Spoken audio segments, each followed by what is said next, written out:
الحمد لله رب العالمين، والصلاة والسلام على سيد المرسلين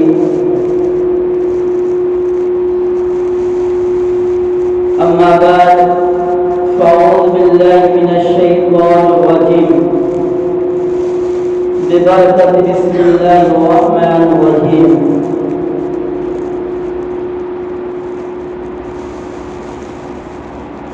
يا أيها الذين آمنوا اتقوا الله وكونوا مع الصادقين. صدق الله العظيم وصدق رسوله النبي الأمين المؤمن المؤمن الكريم، ونحن على ذلك لمن الشاهدين والشاكرين، والحمد لله رب العالمين. باقی توحید کے مطلب شکریہ رسالت پرواروں اور خدا اللہ کی چاہنے اور رسول عاشقی کی بارگاہ میں خلافت کی پیش کرے اور یہ بات اللہم سیدنا شفیعنا محمد بارک وسلم، صلاۃ و سلام علیک یا رسول اللہ صلی اللہ علیہ وسلم.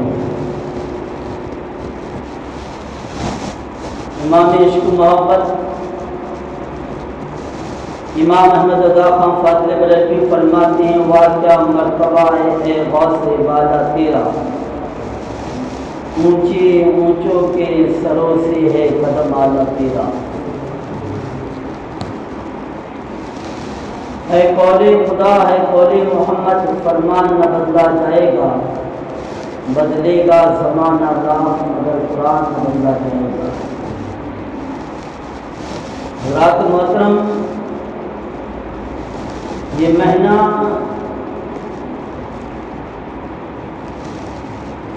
گیارہویں کا مہینہ ہے. اسی مہینے کی 11 تاریخ کو دستگیر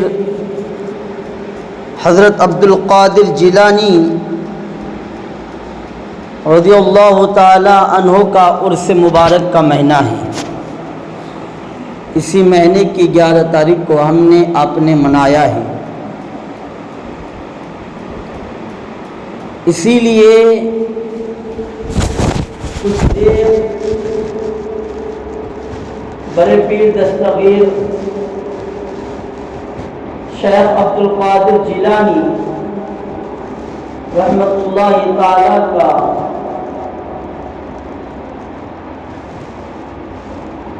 ذکر و بیان کیا جائے.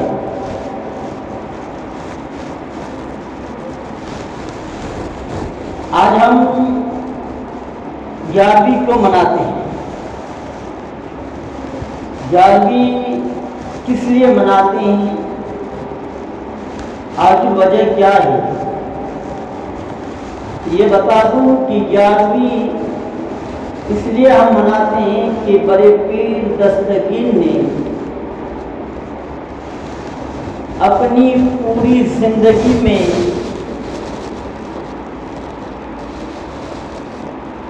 ایک مرتبہ بھی 12ویں منانا نہیں چھوڑے. یعنی حضور عبد القادر جیلانی بڑے پیر اپنی زندگی میں ہر مہینے کی 12 تاریخ کو 12ویں مناتے تھے. تو ایک دن نبی کریم صلی اللہ تعالی علیہ وسلم نے فرمایا، عبد القادر تم میرے 12ویں مناتے ہو، تمہارے جانے کے بعد میری امتی میں جتنے بھی تمہارے چاہنے والے ہوں گے تیری 11ویں منائیں گے. پتہ چلا 11ویں ہم اس لیے مناتے ہیں کہ حضور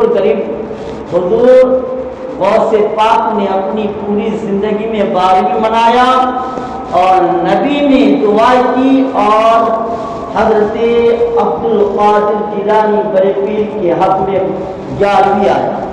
اس لیے ہم 11ویں مناتے ہیں. 11ویں کی بہت فضیلتیں ہیں، بہت عظمتیں ہیں، لیکن اس کو بتاتے چلوں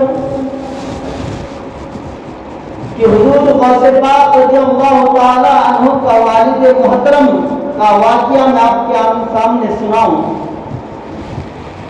کہ بڑے پیر دستگیر عبد القادر جیلانی کے والد محترم کا نام حضرت موسیٰ جنگی دوست.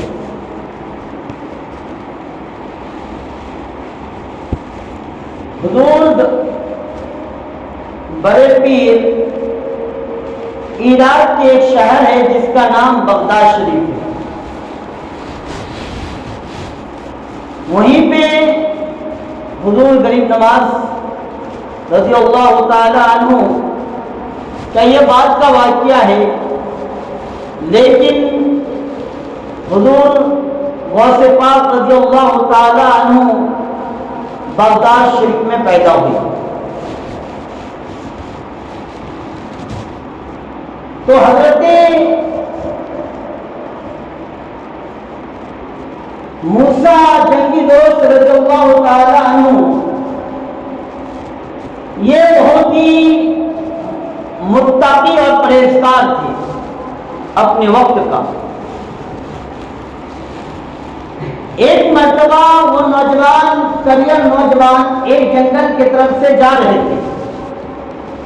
راستے پر سفر میں ہیں، کھانے پینے کا سامان جو لیے تھے وہ راستے میں چلتے چلتے کھانے کا سامان ختم ہو گیا. کھانے پینے کا سامان ختم ہونے کے بعد بڑے پیر دستگیر کے والد محترم راستے پہ چلتے چلتے دیکھتے ہیں کہ کھجور کے ایک درخت ہے، اس میں پکے پکے کھجور ہیں. چاہا کہ کھجور کو کھا لوں، جیسے ہی ہاتھ لگایا دل میں ارادہ ہوا کہ یہ کھجور کا مالک کوئی اور ہے،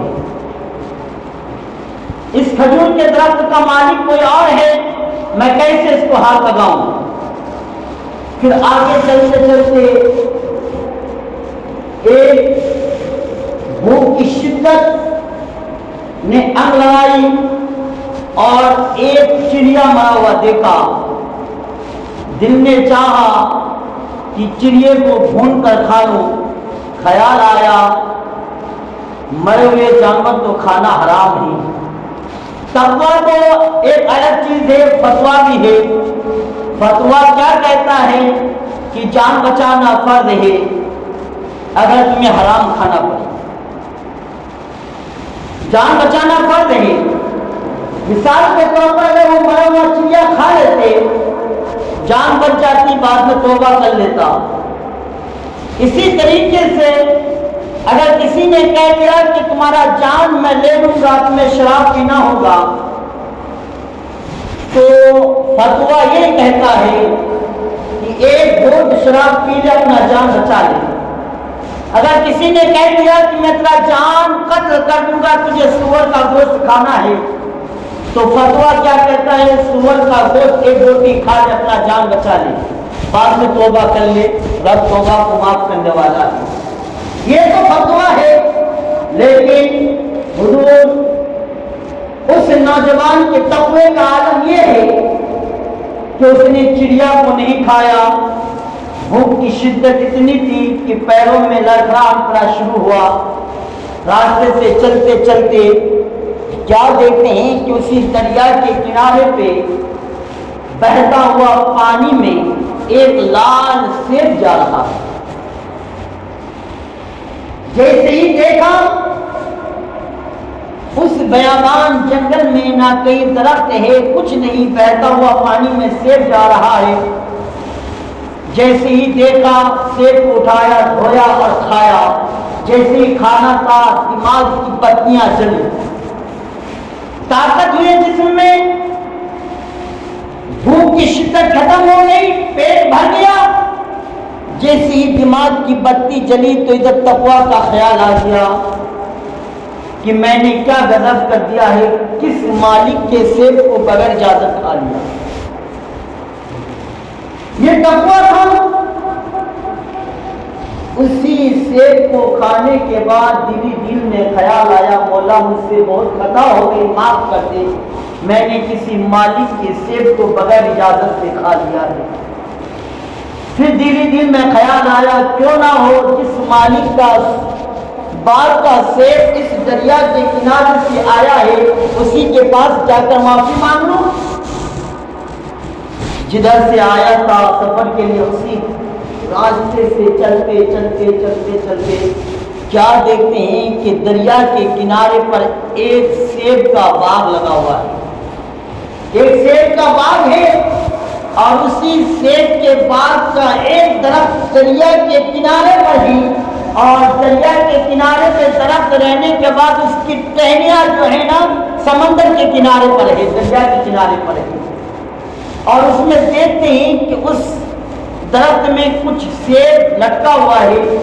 دل میں خیال آیا کیوں نہ ہو اسی باغ کا سیب کو میں نے کھا لیا ہے، اسی باغ کے سیب کو میں نے کھا لیا ہے۔ پھر کیا ہوا؟ آواز لگایا کوئی ہے، اس باغ کے مالک کوئی ہے؟ تو ایک ضعیف ناتواں برا ضعیف آدمی اپنے گھر سے نکل کر کہتا ہے ہاں میں اس باغ کے مالک ہوں، بتا کیا کام ہے؟ کہا مجھ سے بہت غلطی ہو گئی ہے، مجھ سے بہت غلطی ہو گئی ہے، میں نے آپ کے باغ کے سیب کو بغیر اجازت کھا لیا ہے۔ نہ سننے کے بعد اس برے شخص نے کہا میں یہیں پہ بیٹھا ہوا ہوں، نہ کوئی آیا نہ سیب کو کھایا، تو کہاں سے آیا، کب آیا، کہاں سے کھایا، کب کھا لیا، تو نے تو یہاں آیا نہیں۔ تو اس نوجوان نے کہا میں یہاں نہیں کھایا ہوں، کسی اور جگہ کھا کے آیا ہوں۔ کہا وجہ کیا ہے؟ کہا مجھے بھوک کی شدت اتنی تھی کہ دریا کے کنارے پہ چل رہا تھا، تمہارے باغ کا ایک سیب دریا کے کنارے پہ جا رہا تھا، میں نے اٹھا کر کھا لیا۔ اس بوڑھے شخص نے کہا 30 سال کا نوجوان ہے اور اتنے تقویٰ ہے اس کے اندر، اتنے پرہیزگاری، کہا بتا کیا کہنا چاہتے ہو؟ کہا بابا مجھے معاف کرو، میں نے تمہارے باغ کا سیب کھا لیا ہوں۔ اتنا سننے کے بعد اس نوجوان نے کہا اگر تم مجھے معاف کر دو گے تو میں تمہارا جو کام کرنے بولو گے وہی کام کروں گا، کپڑے دھونے بولو تو کپڑے دھوں گا، جھاڑو لگانے بولو تو جھاڑو لگاؤں گا، باغ کا دیکھ بھالی کرنے بولو تو دیکھ بھالی کروں گا، نوکری کرنے بولو تو نوکری کروں گا، یعنی ہر چیز کرنے کے لیے میں تیار ہوں، ہر چیز کرنے کے لیے میں تیار ہوں، تم مجھے معاف تو کر دو گے؟ تو اس برے شخص کے کہ جو پرسوں سے خواہش تھا کہا ٹھیک ہے میں معاف کروں گا، لیکن میرے باغ میں کئی سال آپ کو ڈیوٹی کرنا ہوگا، نوکری کرنا ہوگا بغیر تنخواہ دیے۔ کہا مجھے منظور ہے، یعنی ایک روایت میں آتا ہے 7 سال، ایک روایت میں آتا ہے 10 سال۔ حضور اس نوجوان نے اس بوڑھے شخص کے باغ میں نوکری کیا، جیسے ہی وہ ٹائم پورا ہو گئے کہا بابا اتنے دن کا آپ نے مہلت دیا تھا، وقت دیا تھا کہ اتنے دن آپ کو ڈیوٹی کرنا ہوگا، میرا ڈیوٹی ختم ہو گیا، آپ تو مجھے معاف کر دو گے؟ کہا ابھی معاف نہیں کروں گا۔ کہا کیا کرنا ہوگا؟ کہا میری بیٹی سے تم کو شادی کرنا ہوگا، میری چھوکری سے تم کو شادی کرنا ہوگا۔ کہا مجھے منظور ہے، کہا مجھے منظور ہے۔ کہا بعد میں یہ مت کہہ دینا کہ شادی کرنے کے لیے کہا تھا لیکن کچھ شرط بھی تو ہے، سن لے۔ کہا بتاؤ کیا شرط ہے؟ کہا جس چھوکری سے تمہاری شادی ہوگی نا وہ چھوکری آنکھ سے اندھی ہے، ہاتھ سے لولی ہے، پیر سے لنگڑی ہے، زبان سے گونگی ہے، کان سے بہری ہے، وہ کچھ نہیں کر سکتی، نہ چل سکتی ہے، نہ بیٹھ سکتی ہے، نہ اٹھ سکتی ہے، نہ کھا سکتی ہے، نہ دیکھ سکتی ہے، نہ سن سکتی ہے، کچھ نہیں۔ اس نوجوان نے کہا اگر شادی کر لیا تو معاف کر دو گے نا؟ کہا معاف کر دوں گا۔ دیکھ متعین ہوا، اس نوجوان نے شادی کیا. شادی کرنے کے بعد جیسے شب جفاف کی رات آتی ہے، کہا چلو اپنی شریک حیات سے مل لیتے ہیں. جیسے ہی دروازے کے قریب پہنچا، دل میں خیال آیا نہ یہ بول سکتی ہے، نہ سن سکتی ہے، نہ کچھ کر سکتی ہے، کچھ نہیں کر سکتی، تو جا کر کیا کروں؟ پھر دل ہی دل میں خیال آیا سلام کرنا تو میرے آقا کا سنت ہے، میں سلام کر دوں گا، اس کا جواب دینا نہیں دینا ان کا کام ہے. جیسے ہی دروازے پہ دستک دیا، دروازے کو کھولا. جیسے ہی دروازے کو کھولنا تھا، کیا دیکھتے ہیں کہ تخت کے اوپر ایک حسین و جمیل خوبصورت محضبین لڑکی بیٹھی ہوئی ہے. ایسا ہے کہ اس کو جنت کے حوروں نے اس کو اپنے ہاتھوں سے سجایا ہو. ایسا لگتا تھا کہ جنت کے حوریں بھی اس کے سامنے کم پڑ جاتی ہے. جیسے ہی دروازے کو کھولا تو پیچھے ہٹا. ہٹنے کے بعد اس بوڑھے شخص کے گریبان پر ہاتھ رکھا. گریبان کو پکڑ کے کہا بابا آپ سے میری کون سی دشمنی ہے؟ میں نے ایک سیب کھایا تھا، اس کے بدولت سے کئی سال تک آپ کے یہاں نوکری کیا، اور یہاں تک کہ آپ کے ایک بہری لنگڑی لولی گونگی چھوٹی سے میں نے شادی کیا. بابا آپ سے میری کیا دشمنی ہے؟ کیا کہنا چاہتے ہو؟ کہا بابا جس گھر کا تم نے پتہ دیا تھا، جس کمرے کا تم نے پتہ دیا تھا، وہاں تو ایک حسین و جمیل ماں زمین لڑکی ہے.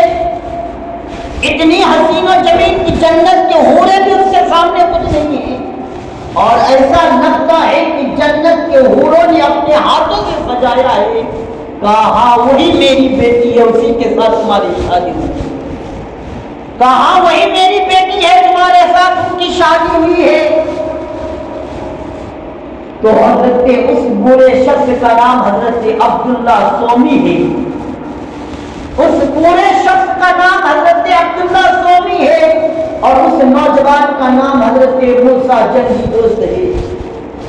کہا جب تو نے میرے پاس میں آیا تھا تو 21 سال کا تھا، نہ دوا گناہ تھا، کوئی گناہ نہیں تھا.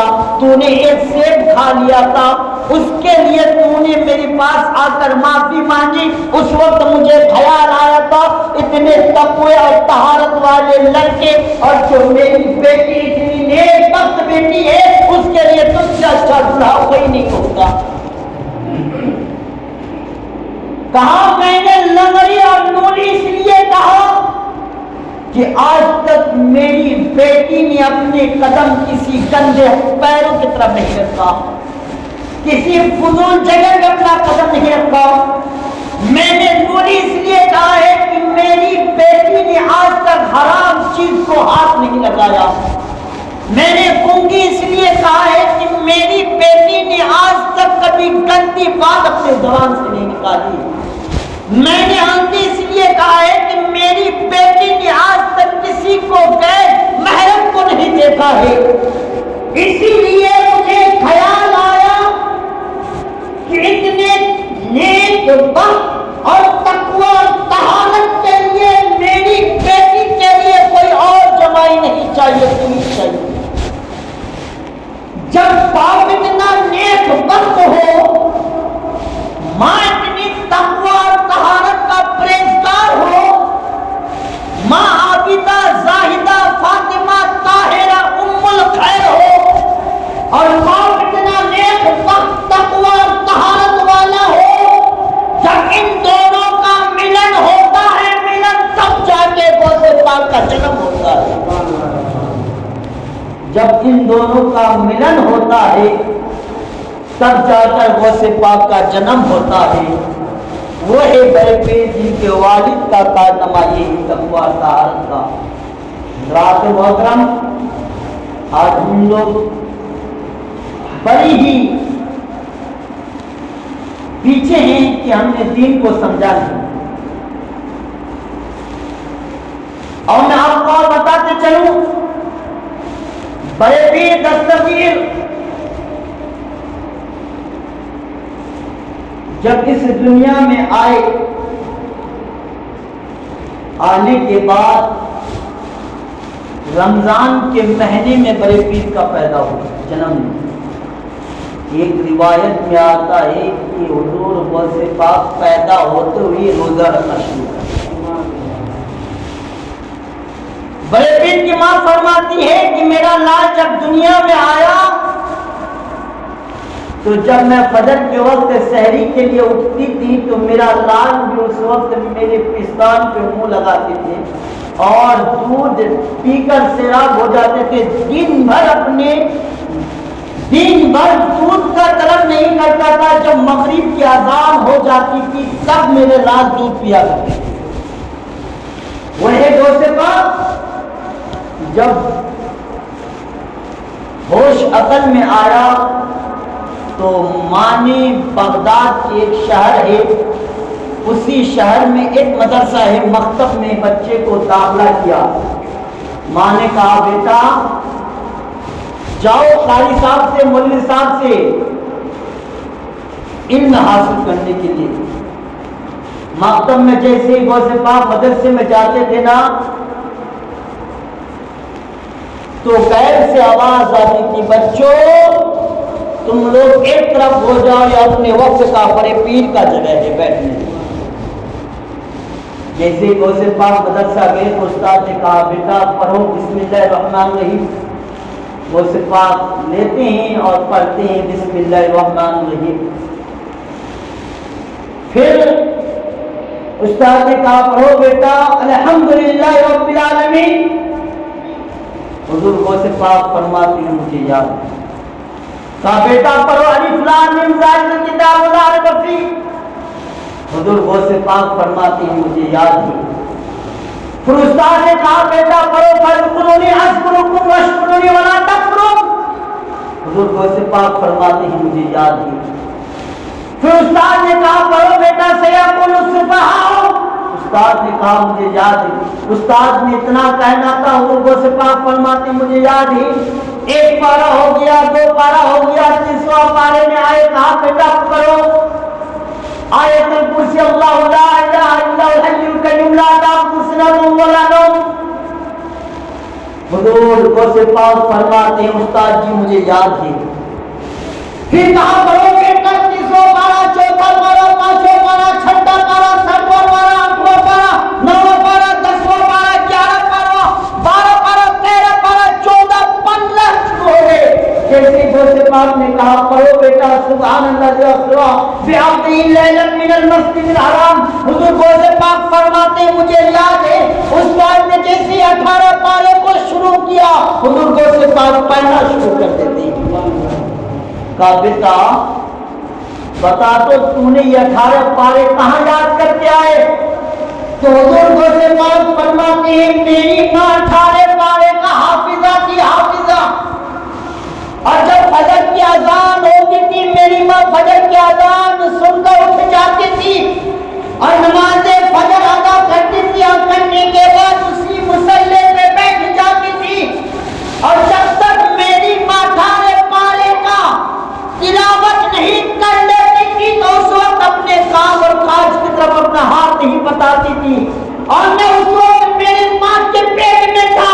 میری ماں 18 پارے کی تلاوت کرتی تھی اور میں اپنے ماں کے پیٹ میں بیٹھ کر سنا کرتا تھا، اور میری ماں پڑھا کرتی تھی اور میں نے اپنی ماں کے پیٹ میں 18 پارے کا حافظ قرآن بن گیا۔ وہ ہے غوث پاک جس نے اپنی ماں کے پیٹ میں 18 پارے کا حافظ قرآن بن گیا۔ آج ہماری مائیں، آج ہماری ماؤں کو دیکھا جائے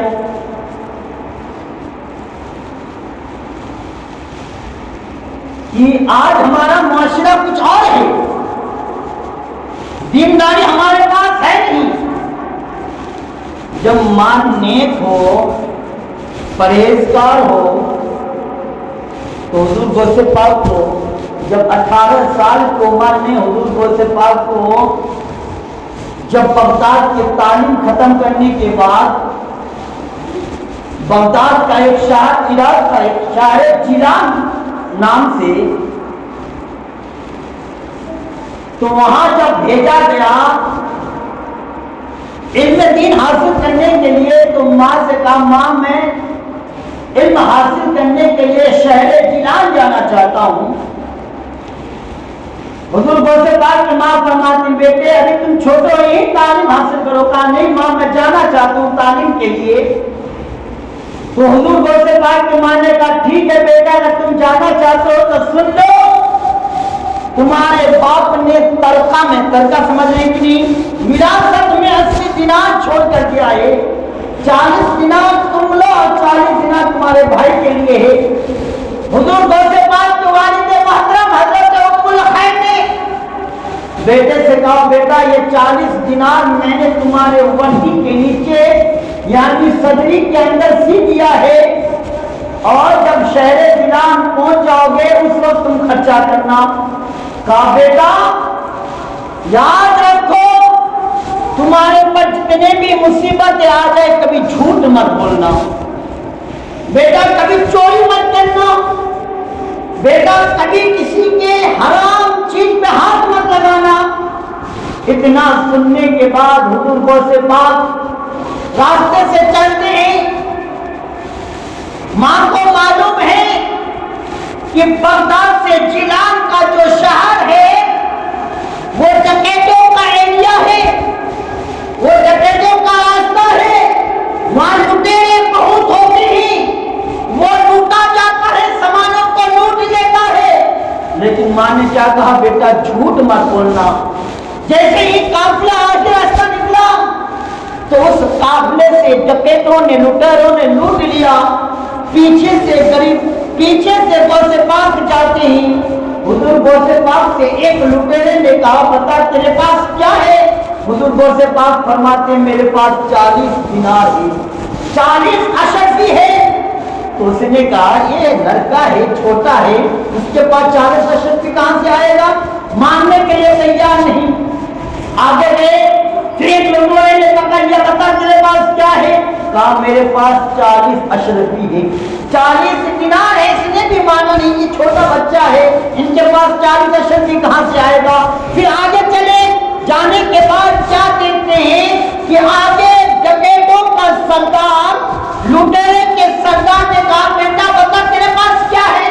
کہا میرے پاس 40 دینار ہے۔ کہا 40 دینار ہے؟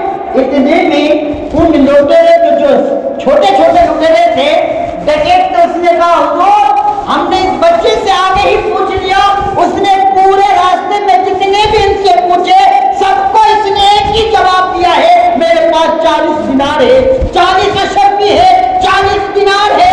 اس لٹیرے نے کہا، لٹیرے کے سردار نے کہا پتا تیرے پاس کہاں ہے؟ غوث پاک صدری کے بٹن کو کھولتے ہیں، بٹن کو کھولنے کے بعد صدری کو اتارتے ہیں، اتارنے کے بعد کپڑے کو پھاڑتے ہیں، پھاڑنے کے بعد کیا کہتے ہیں کہ دو میرے پاس 40 اشرفی ہے۔ اتنا سننے کے بعد اس لٹیرے نے کہا آخر وجہ کیا ہے؟ تم نے ہم سے جھوٹ کیوں نہیں بولا؟ کام میری ماں نے مجھے نصیحت کی ہے، میں اپنی زندگی تو ختم کر سکتا ہوں لیکن ماں سے وعدہ کیا اور بات کبھی ٹال نہیں سکتا ہوں۔ میری ماں نے مجھ سے وعدہ کیا تھا بیٹا کبھی جھوٹ مت بولنا، اسی لیے میں جھوٹ نہیں بولتا ہوں۔ اس لٹیروں نے حضور غوث پاک کے قدم پہ گر جاتے ہیں اور کہتے ہیں حضور ہم کو معاف کیجیے، ہم سے خطا ہو گئی ہے۔ حضور غوث پاک ان کو معاف کر دیتا ہے اور وہ لٹیرے کبھی چوری کرنا چھوڑ دیتا ہے اور اللہ کے دین کے لیے نکل جاتا ہے۔ تو معلوم کہاں ہوا؟ جب ہمارا والدین اچھے ہوں گے تو بچے بھی اچھے ہوں گے۔ ماں بے نمازی ہو، باپ بے نمازی ہو تو بیٹا کیا غوث پاک پیدا ہوں گے؟ غوث پاک پیدا ہوں گے؟ ماں بے نمازی ہو، باپ بے نمازی ہو، ماں اگر حلال و حرام کا فرق نہیں کرنے والی ہو اور باپ حرام و حلال کا فرق پیدا کرنے والا نہ ہو تو بیٹا گود سے پاک نہیں پیدا ہوگا، شیطان پیدا ہوگا، شیطان پیدا ہوگا۔ جب نیک بننے کے لیے اپنے بچوں کی نسل کو آگے بڑھانے کے لیے اپنے بچے کی زندگی کو سدھارنے کے لیے سب سے پہلا درس گاہ، سب سے پہلا کلاس جو ہے وہ ماں باپ ہے۔ ماں اگر گھر میں 5 وقت نماز پڑھے گی تو بیٹی بھی گھر پہ ہوگی، تو بیٹی بھی دیکھ دیکھ کر ماں کے پیچھے پیچھے چلا کرے گی۔ اگر ماں 5 وقت نماز کے لیے مصلی بچھائے گی تو بیٹی ماں کے پیچھے مصلی بچھائے گی۔ باپ اگر 5 وقت مسجد میں آنا شروع کر دے تو ایک دن بیٹا بھی کہے گا میرا باپ 5 وقت کے لیے جاتا ہے، میں بھی باپ کے ساتھ جاؤں گا۔ تو باپ بھی مسجد میں آ کر اپنے رب کو راضی کرے گا تو بیٹا بھی راضی کرے گا۔ آج ہم نماز کے لیے پیچھے ہیں، آج ہم زندگی کے لیے پیچھے ہیں، کیا ہمیں مرنا نہیں ہے؟ اللہ نے قرآن مجید میں فرمایا منہا خلقناکم وفیہا نعیدکم ومنہا نخرجکم تارۃ اخری۔ اللہ نے تمہیں مٹی سے پیدا کیا ہے اور مٹی ہی میں ملا دیں گے، ومنہا نخرجکم تارۃ اخری، اور تجھے مٹی سے اٹھایا جائے گا۔ پھر ہماری حیثیت کیا؟ پھر ہماری اوقات کیا؟ آج ہم مسجدوں کو ویران کر دیے، کیا فائدہ ایسی مسجد بنانے کے لیے؟ آج میرا یہاں آ کر 14-15 دن ہو گیا، 15 دن میں جو 3 نمازی میں اسٹارٹنگ میں دیکھا تھا اب تک وہ 3 نمازی کو دیکھ رہا ہوں۔ تو کیا فائدہ مسجد بنانے کے لیے؟ ایسے ہی تو پہلے تمہارے گناہ تو زیادہ ہو گئی تھی، مسجد بنا کر اور بھی گناہ کریں گے۔ ذرا سمجھو، آج ہمارے پاس ٹائم تو نہیں، گھر میں بیٹھے بیٹھے رہ جاتے ہیں، مسجد کا خیال نہیں۔ اللہ نے قرآن مجید میں فرمایا کل نفس ذائقۃ الموت، ہر موت کو مزہ چکھنا ہے، کیا ماننا نہیں؟ لاؤ اگر رب کے طرف میں تمہیں ٹکٹ دے دیا ہے کہ زندگی میں تجھے ماننا نہیں ہے تو مسجد مت آنا، ایک نہ ایک دن ماننا ہے۔ اگر نماز اہم نہیں ہوتا تو رب اتنی بڑی کتاب میں نہیں کہتا کہ الصلاۃ، نماز پڑھو۔ آج ہم نماز کے لیے کیوں نہیں آتے؟ آج ہماری مائیں بھی نماز نہیں پڑھتی ہے، پھر کہتے ہیں گھروں میں برکت نہیں، پھر ہماری پریشانیاں ہیں، پھر ہمیں یہ پریشانیاں آتی ہے۔ ہاں پوری زندگی میں پریشانی میں رہ جائے گا، لیکن نماز اگر نہیں پڑھے گا تو ہاں نماز پڑھ لے پھر دوسرے دن سے دیکھ اللہ تبارک و تعالیٰ تمہارے گھر کی پوری غربت کو دور فرما دے گا، تمہارے گھر کی پوری پریشانیاں دور کر دیں گے۔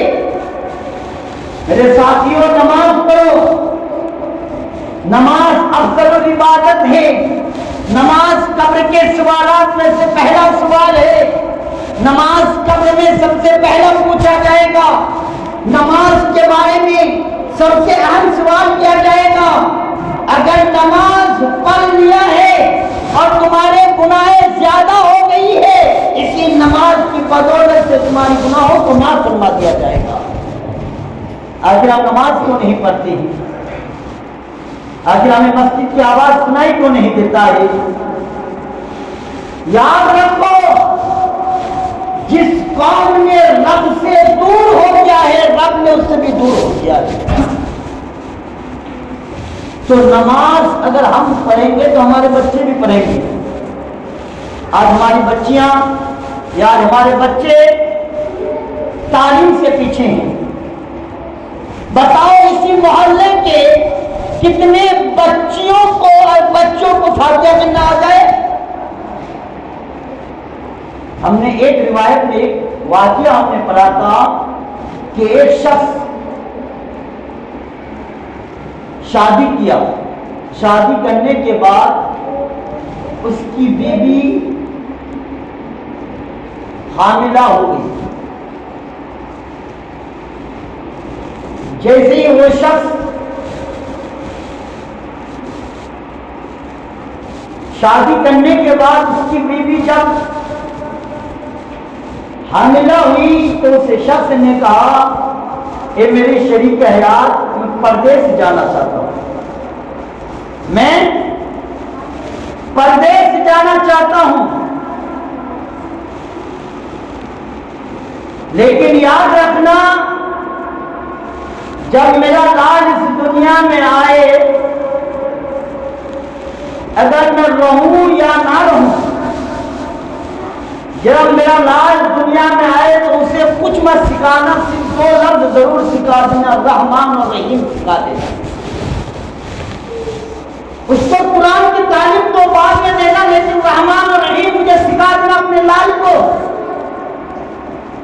اس کے بعد وہ شخص پردیس سے آیا, آنے کے بعد اس شخص کا انتقال ہو جاتا ہے. انتقال ہونے کے بعد جیسے ہی اس عورت کا وہ بچہ پیدا ہوتا ہے, وہ بچہ دنیا میں آیا, آنے کے بعد اس بچے کو صرف اپنے شوہر کی وصیت میں جو باتیں تھیں وہ باتیں سکھا رہی ہے. رحمان و رحیم سکھایا پوری بچے بچپن میں. جب وہ بچہ ہوش عقل آیا تو کہا ماں میرے والد کہاں ہے؟ کہا بیٹا جب اس دنیا میں نہیں آئے تو اس سے پہلے تیرے والد کا انتقال ہو گیا ہے. کہا ماں اگر میرے والد کا انتقال ہو گیا ہے تو میرا والد کا قبر مبارک کہاں ہے, مجھے دکھا دو. اس عورت نے کہا اپنے محلے کے لوگوں سے بتاؤ میرے بچے کو میرے شوہر کا قبر دکھا دو. وہ بچہ اپنے باپ کے قبر میں جاتا ہے.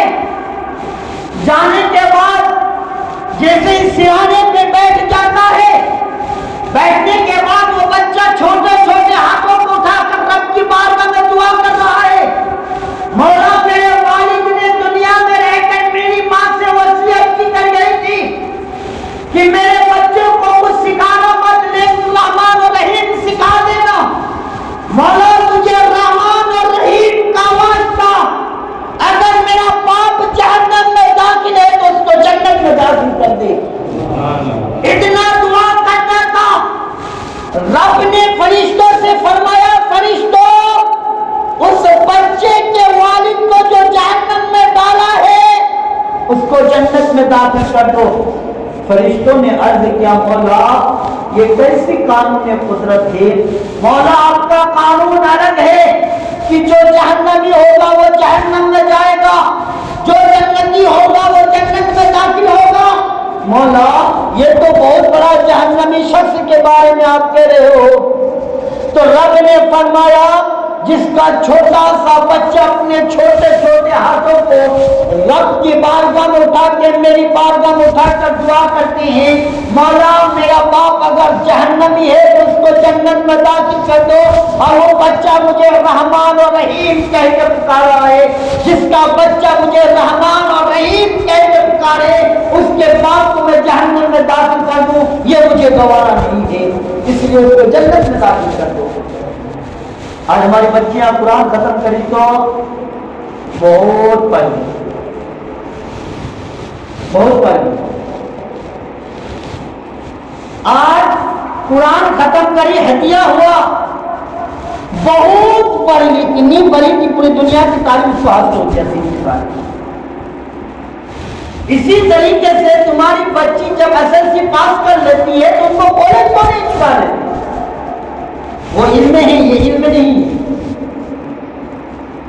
اپنے بچوں کو گھر سے مدرسہ بھیجنے کے لیے نہیں ہوتا. تو جب تمہارے بچے دین کا تعلیم صحیح سے حاصل نہیں کرے گا تو ماں باپ کیا کہاں سے کریں گے؟ میں یہ نہیں کہتا کہ تمہارے بچوں کو دین کے دنیا کی تعلیم نہ دو, ڈاکٹر بھی بناؤ, انجینئر بھی بناؤ, پروفیسر بھی بناؤ, ٹیچر بھی بناؤ, وکیل بھی بناؤ, جو کچھ بنانا ہے بنا لو, یہ آپ کی مرضی ہے. لیکن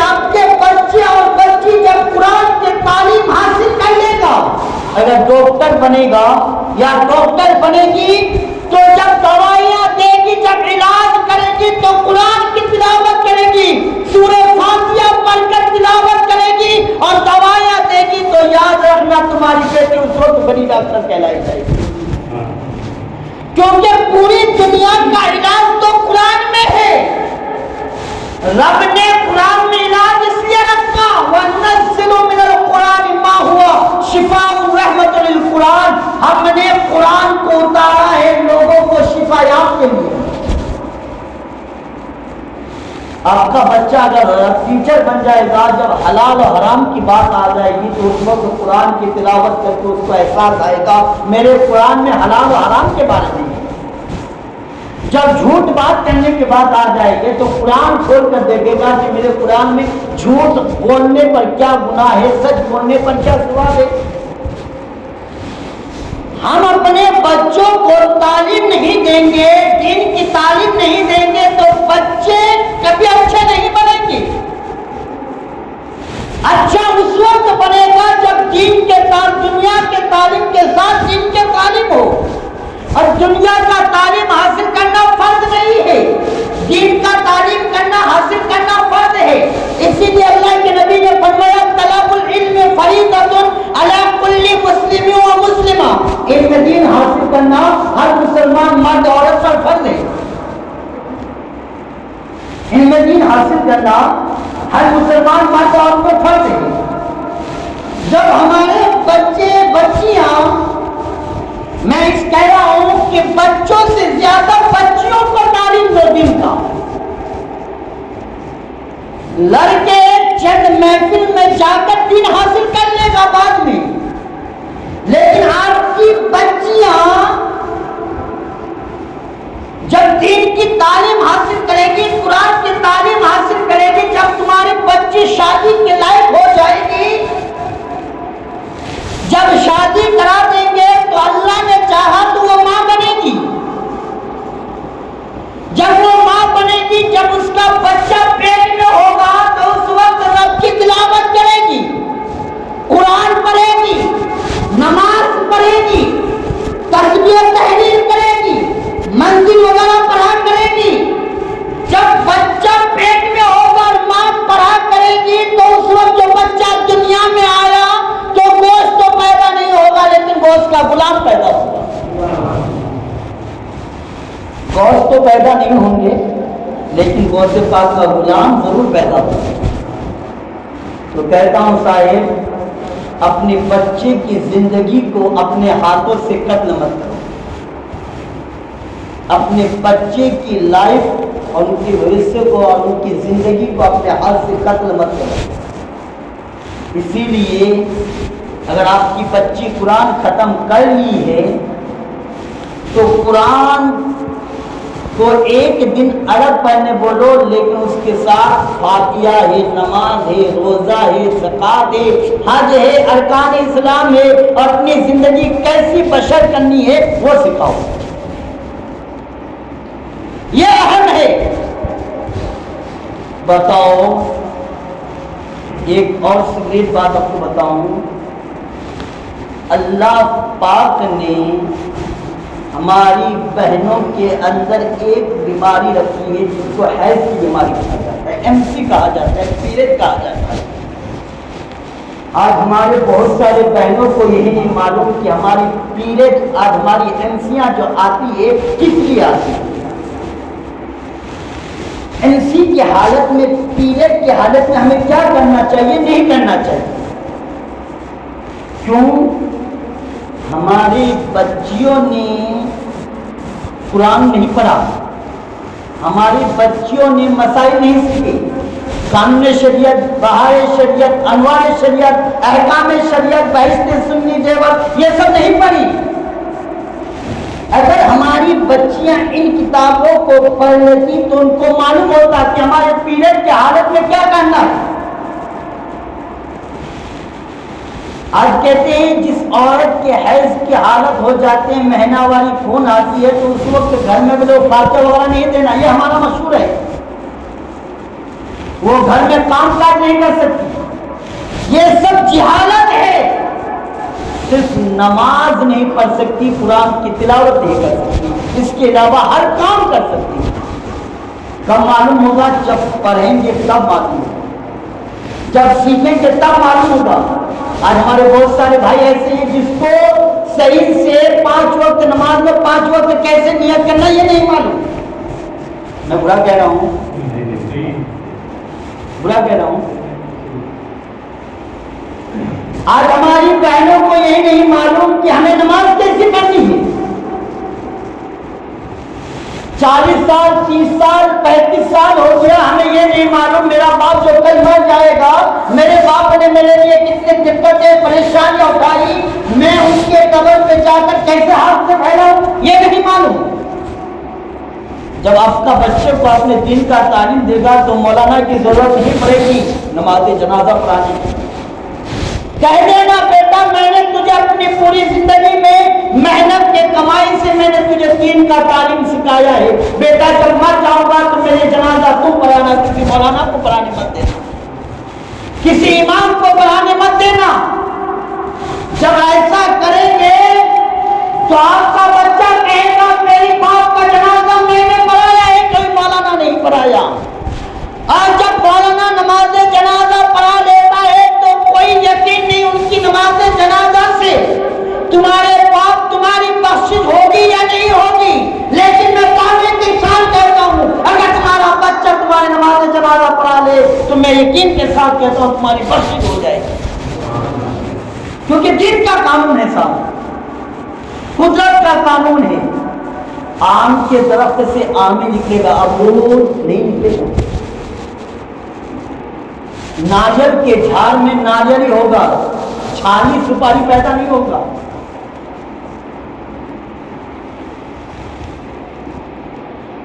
امرود کے درخت سے امرود ہی ہوگا۔ ہاں اگر آم کا درخت اگر خراب ہے تو اس کے لیے علاج ہے، لیکن تم یہ کہہ دو کہ آم کے درخت سے امرود نکل جائے، یہ کبھی نہیں نکلے گا۔ اسی لیے جب ماں باپ اچھے ہوں گے تو بچہ بھی اچھا ہوگا، شیطان نہیں ہوگا۔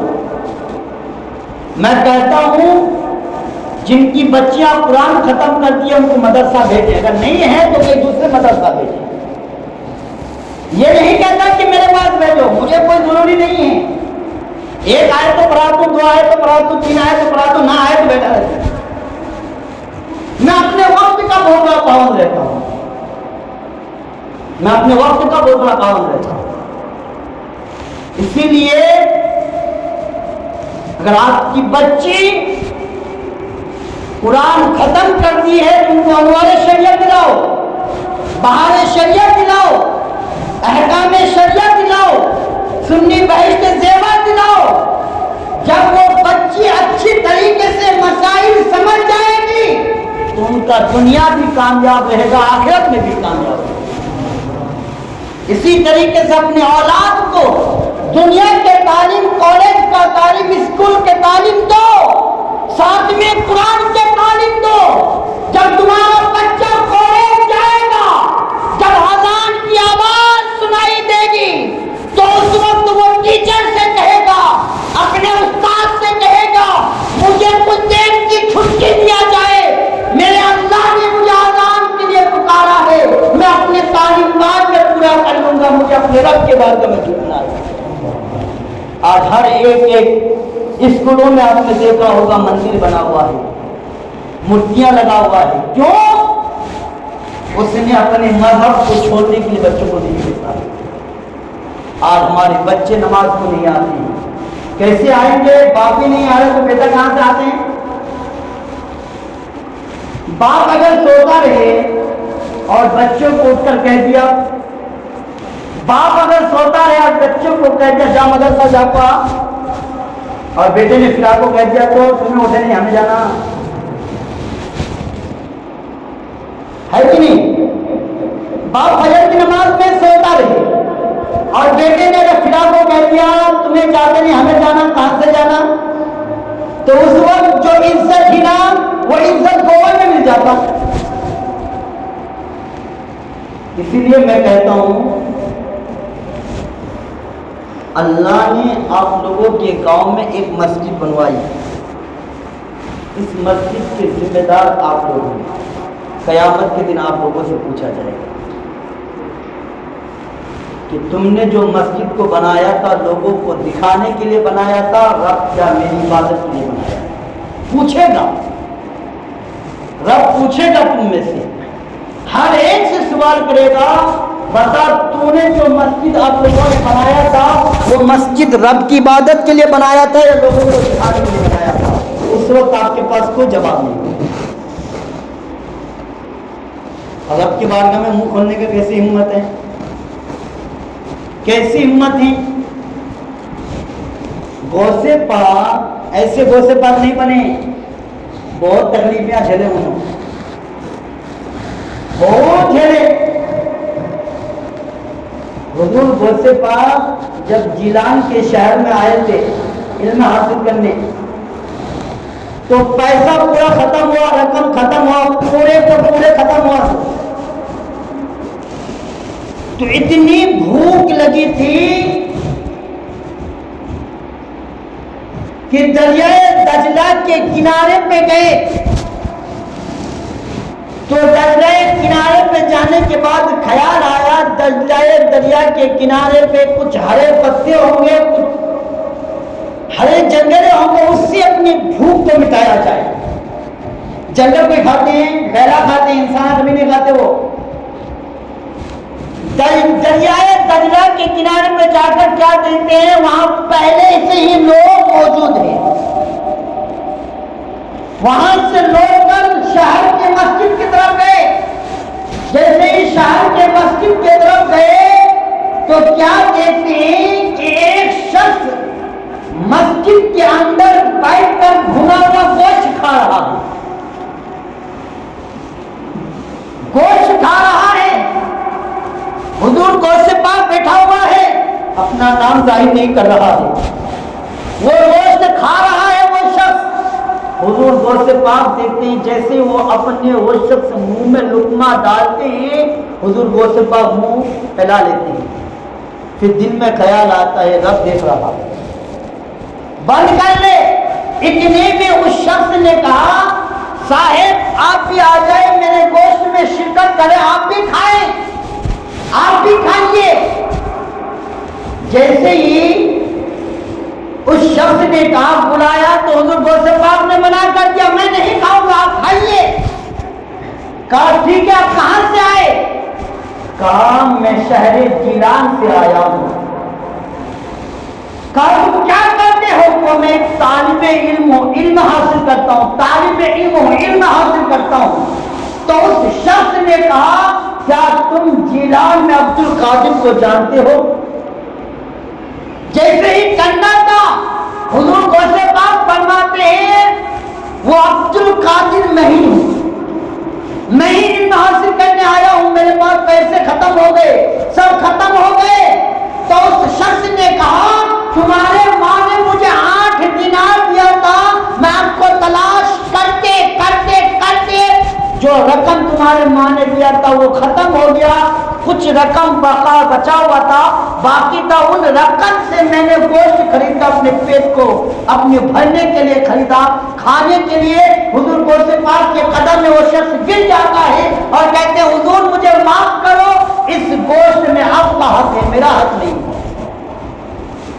تو حضور غوث پاک علم حاصل کرے، پوری زندگی میں بھوکے گھاس پھوس کھاتے۔ اور میں اپنی بات بتاؤں، آج سے 10 سال پیچھے کی بات بتاتا ہوں، ہماری تعلیم کی بات۔ جب ہم مدرسے میں پڑھا کرتے تھے تو ایک طرف کنکریاں کیڑے صاف کرتے تھے اور ایک طرف کھانا کھاتے تھے۔ ہمارے جو وہاں کے مدرسہ چلانے ہوتے تھے تو ان سے پوچھا گیا اپنے بچوں کو اچھا کھانا کیوں نہیں کھلاتے تھے؟ تو اس نے کیا کہا، میں نے 8 سال پڑھائی کیا، 8 سال میں ایک دن بھی دوپہر کے وقت دال کھانا کے ساتھ چکنا نہیں کھایا، اونلی دال کھانا، 8 سال تک۔ کب آئیں گے؟ جب اپنے بچوں کو ہم دین کے تعلیم میں دیں گے نا صاحب، دین کے تعلیم میں تکلیف اٹھانا ہی پڑے گا۔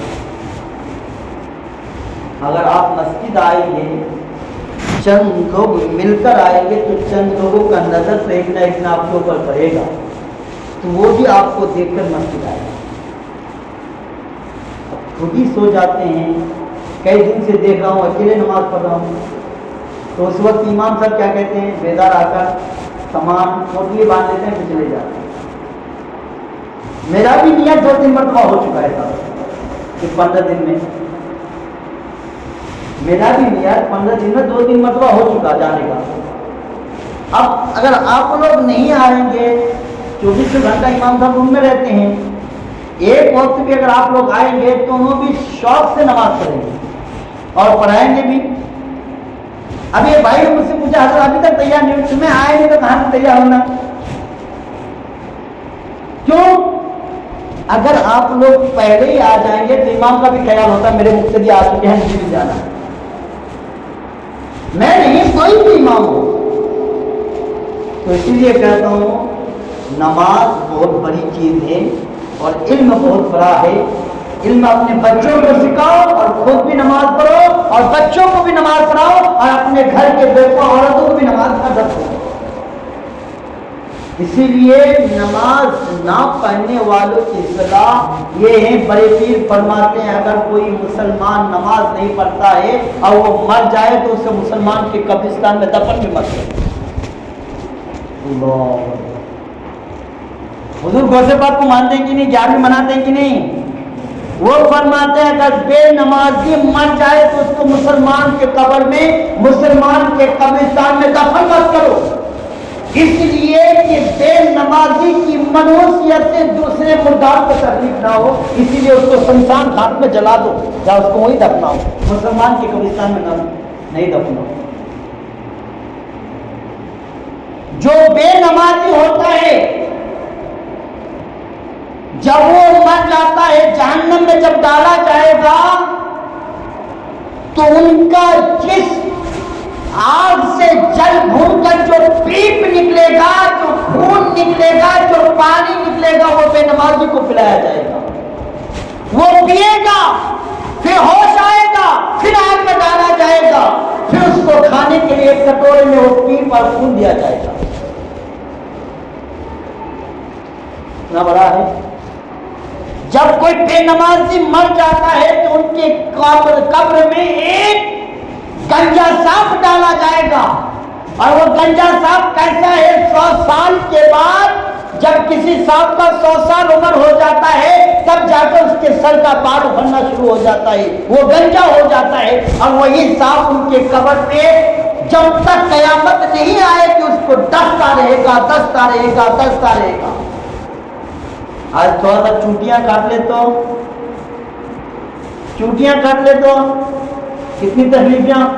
کتنی تکلیف ہوتی وہ نہیں معلوم، اب سانپ کٹ لے تو کتنا درد، کتنی تکلیف، پورا جسم زہر کی طرف سے جائے گا۔